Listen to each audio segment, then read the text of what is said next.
let's get started on my 13th surgery, which is my last one. So I had this operation in 2022 at 17 years old, but in order to tell the full story, we have to go back to when I was 16. At the beginning age of 16, I noticed that my rod in my back was starting to protrude again, but I did what I wasn't supposed to. Sort of ignored it because I was by 16, I started getting my first job, and I really did not want to go backwards. But the more I worked and the more I ignored it, the worse it got. But it got to the point where I had to swallow my pride and start setting up some type of operation to see what we can do to fix it.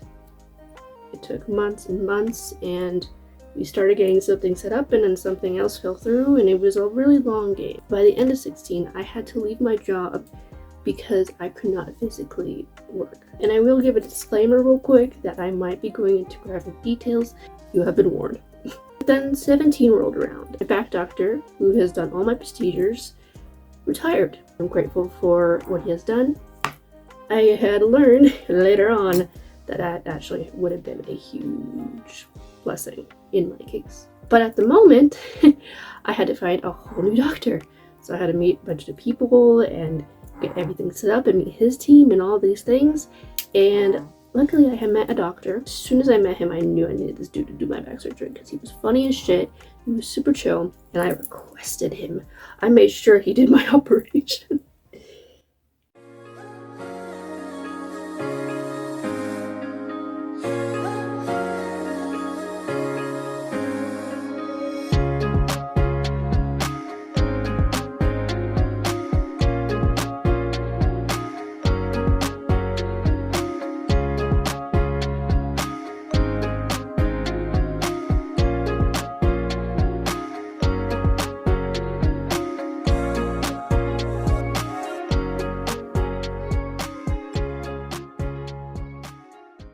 In the first communication with him, sitting down and talking about everything, I almost cried happy tears. We were talking about the procedure that we were hoping to have done, and he was being brutally honest with me.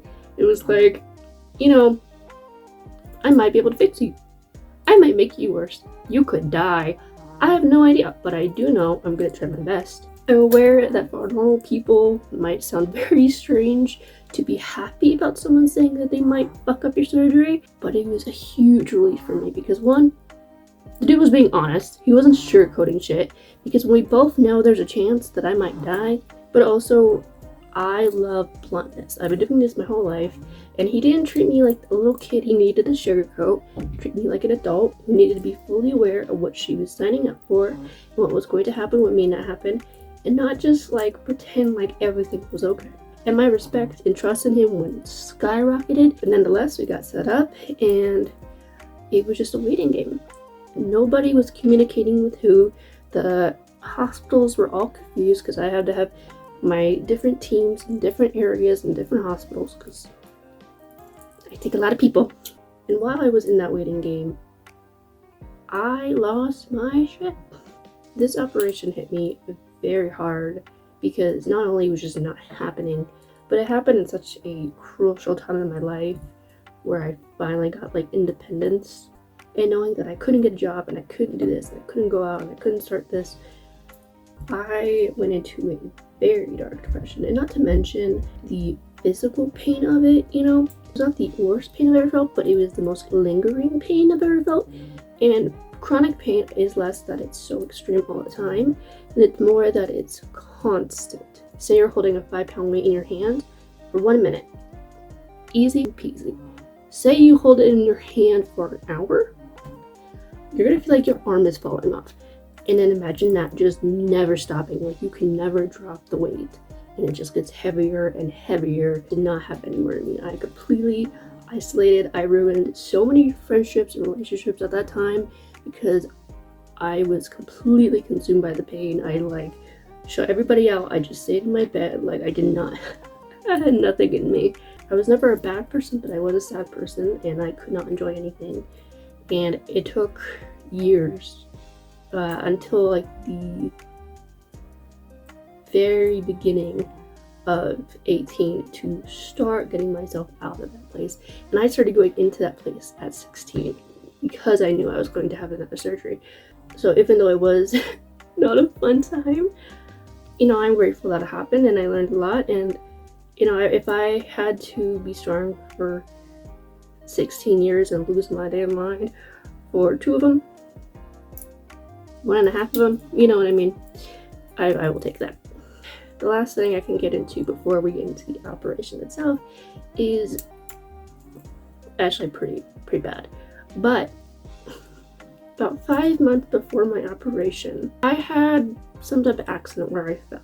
And I had woken up the next day, and I look in the mirror, and I noticed like behind my back there's like, I hate this word, but bulge. It's like liquid. It's like my entire skin is lifting into a ball of liquid behind my back. Go to the doctors, and it's like, okay, I'm just gonna pop it. And I'm laying on bed, whatever, and puts the needle through it, and it gets really quiet. And I'm like, what is it? What's wrong? What is it? And he's like, have you fallen? And I'm like, not really. And he's like, well, this is all blood. We'll show a picture, but don't worry, it's not my ass. It's just my lower back. I know it looks like a booty shake, but it's all blood. I assumed that, when I fell, the rod had like punctured some blood vessel or something in my back, or just cut it or whatever. It caused bleeding. There was internal bleeding, and luckily the internal bleeding had clotted, and that's why it didn't get any worse. Oh, it did not stop there. Almost every single week I would have internal bleeding in the exact same spot, and it wasn't because I kept falling, it's because I existed. If I was laying in bed and I laid on my back, the rod would cut my skin inside and cause internal bleeding, so I try not to lay on my back. If I sat in a car and I sat down too fast and then my rod touched the back of the seat, internal bleeding, and so on. It got so bad that I would black out. Thankfully, it kept clotting, and then eventually, I don't know, the blood just seeped back into my body. So it was just a weird time. Finally got a surgery date after they changed it so many times, and I was due to go. Now I did luckily film the beginning to pretty much the end. I will show you that after I explain what the procedure was itself. So for the procedure itself, and I'm going to be reading this, so I'm sorry, no eye contact. They have removed several screws and replaced them with longer screws with flat heads, and then drilled them deeper into the bones, and then added bone graft over them. So hopefully they would like fuse into the motherfucking bones and not go anywhere. They added another screw deeper into my tailbone to reinforce it better. And this part is for when I said that my old back doctor retiring is actually better. The original doctor just did a plain x-ray and went from there. My other doctor like zoomed the fuck in on all my vertebrae and everything. When he did that, he found that 2 places hadn't healed properly from my previous operation, and then he added extra screws to them and reinforced them, and fused a lower vertebrae that had not been fused. And that means, well, the entire spine is fused together. That vertebrae could have been doing anything. It could be turning, it could be going up and down because of the Marfans, and all my pain was mainly in my lower back. So I'm so happy that he did the extra work. He looked in deeper, and then this is where things took a turn. And it doesn't just stop right here, so be prepared for the ending. But one of the assistant doctors accidentally nicked the dual of my spinal column. My spinal liquid started leaking out of my fucking back. And your spinal liquid is also connected to your liquid in your skull. So not only, obviously nothing could go right from if you lose the liquid in your spine, but if the liquid in my skull started pouring out of my back, then my brain would just be sitting on my skull, no liquid to hold it, and who knows the problems that would come from that. But apparently the person who nicked me immediately sewed it back up. But that also meant when I woke up, it told me what happened, and in order to hold the fuse, hopefully the stitching, and have my spinal thing close. I had to lay completely straight and still for 24 hours. That was the procedure, and besides the spinal incident, everything else kind of went correctly.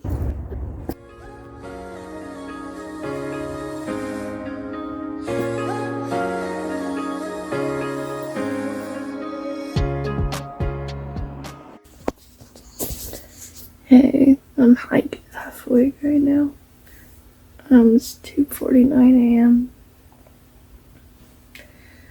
and I have to get ready for surgery.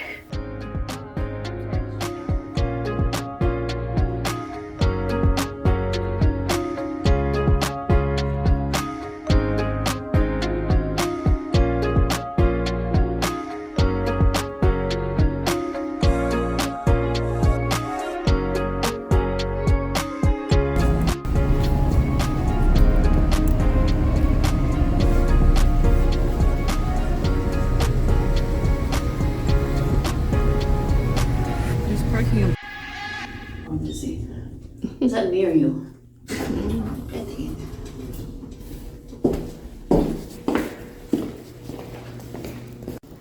I washed these and I'm like... Oh, can I get you real quick? Yeah.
And yeah, that was beginning to end pretty much.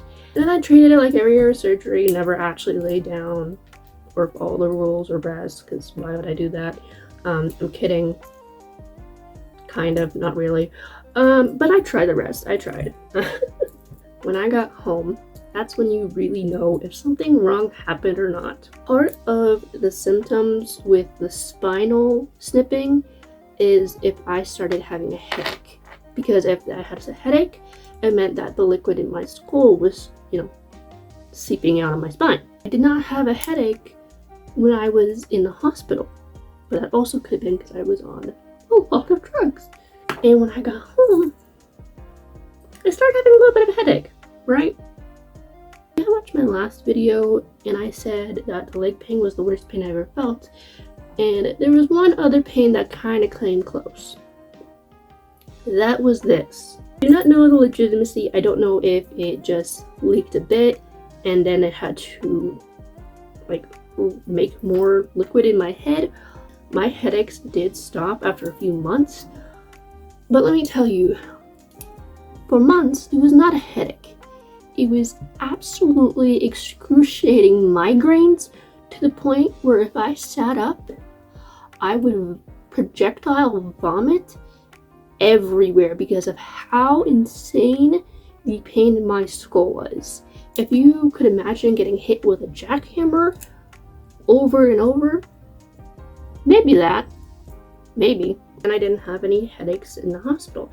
So we thought maybe it was this medication, and it would only be like kind of at night. So we were like, we don't know at first.